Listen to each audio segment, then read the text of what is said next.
Magandang araw mga kaibigan.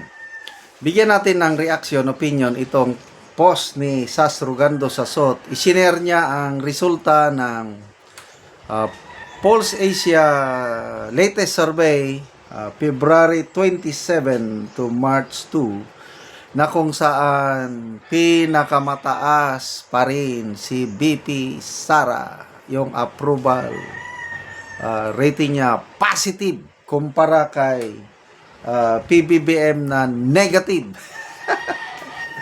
Ano ba ito? Sitting president ka, nagne-negative approval rating ka?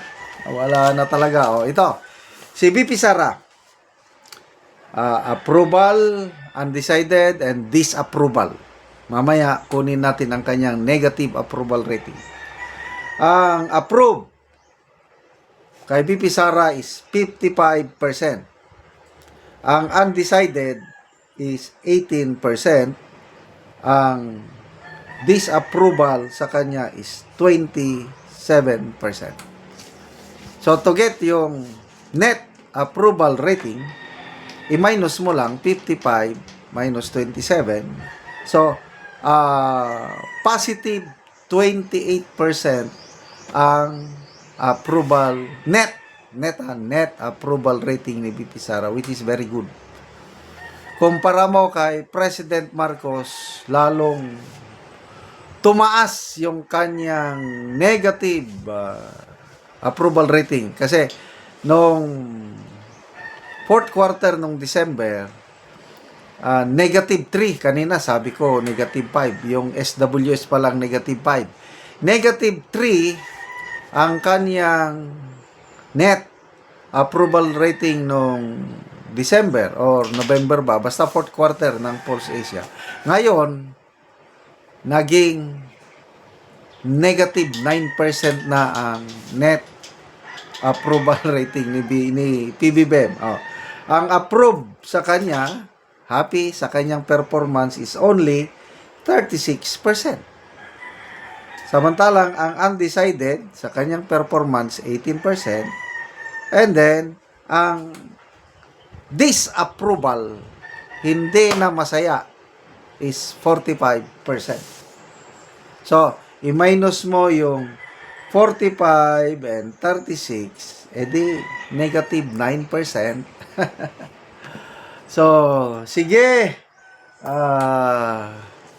Sirain nyo pa ng sirain si BP Sara. Wala na eh. Na point of no return bang tawag nun?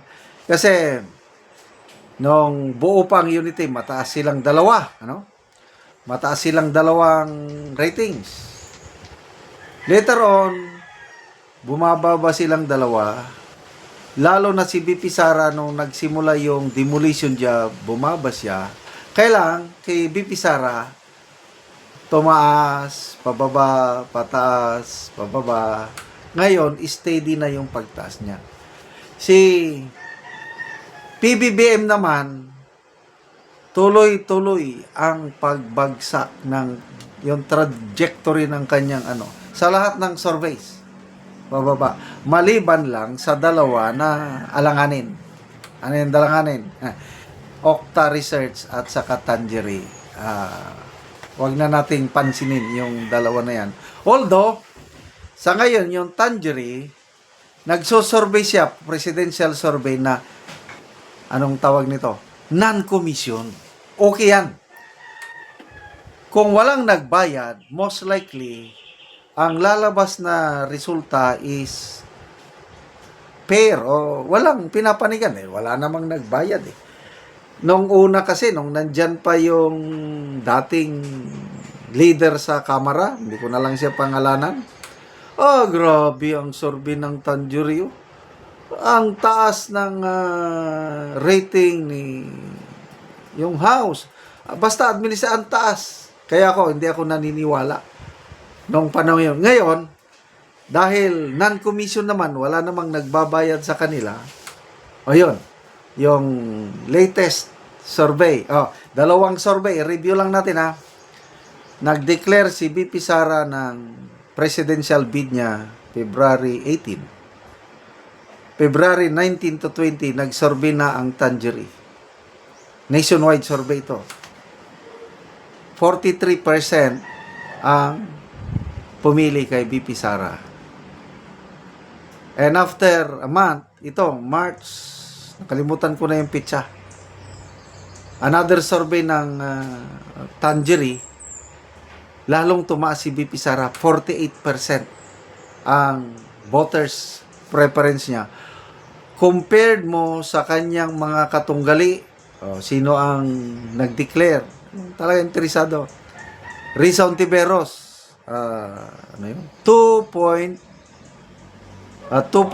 or 3.7. Basta may 0.7. I think 2.7% ang kanya. Samantalang si John B. Crimolia is only 1.7. Ang layo. Si Madam Lenny ang medyo dikit-dikit ng konti. Kailang malayo pa rin. Yung unang survey ng Tangerie, si Madam Lenny is 27% kumpara sa 43% ni VP Sara. Ngayong pangalawang survey ng Tangerie, 48% si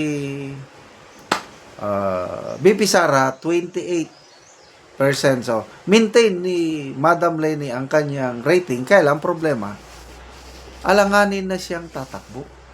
Nagsalita na si ex-Senator Trillanes na wala na daw. Nag-decline na. So, ang pinagpipilian na lang nila, it's either Risa Ontiveros or Bam Aquino. And, wala na. Pag yan ang mga kandidato nila, talagang hindi sila mananalo. Ang tanging pag-asa na lang nila para mapahinto ang isang Sara presidency ay itong impeachment. So, subaybayan natin. Ngayong araw po, ang deadline ng Committee on Justice, deadline na ibinigay sa kampo ni VP Sara na magsagutin yung akusasyon laban sa kanya. So, tatlong senaryo, either sasagutin niya, or idididma, wala lang, pabayaan lang niya na iakyat nila sa Senado, or posible daw siya magsampa ng kaso sa Supreme Court dahil may nakikitang violation na naman ang Kamara.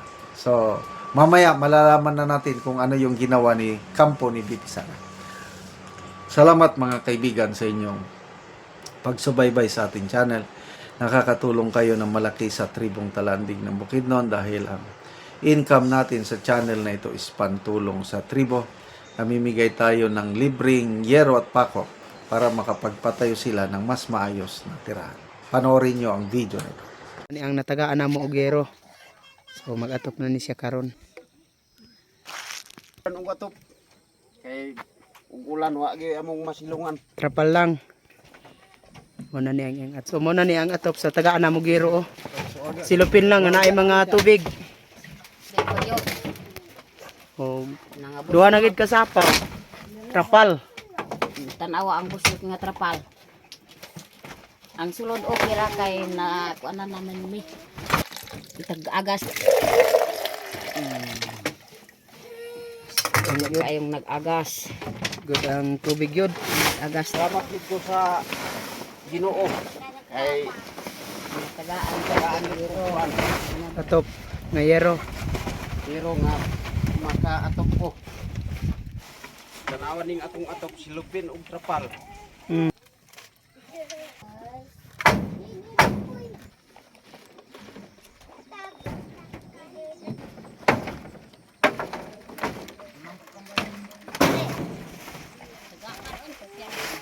Ano yan na ato?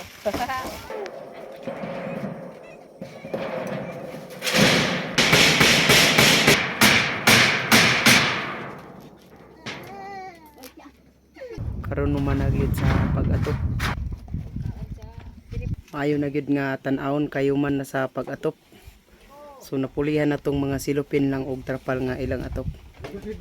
At may nga kuan na kagagot na migsin nakuha ng among kuan ato nga silupin og trapal ug mga sako. Lagi. Salamat mi na nga nay nagatag sa among Oo. karon di na may ulanan. Salamat sa Ginoo Oo. nga nagatag sa among. Oo, sige salamat kaayo. na ay naghatag sa mua, Mm. among iro, kaya among mga anak, Mm. naulanan. Mm.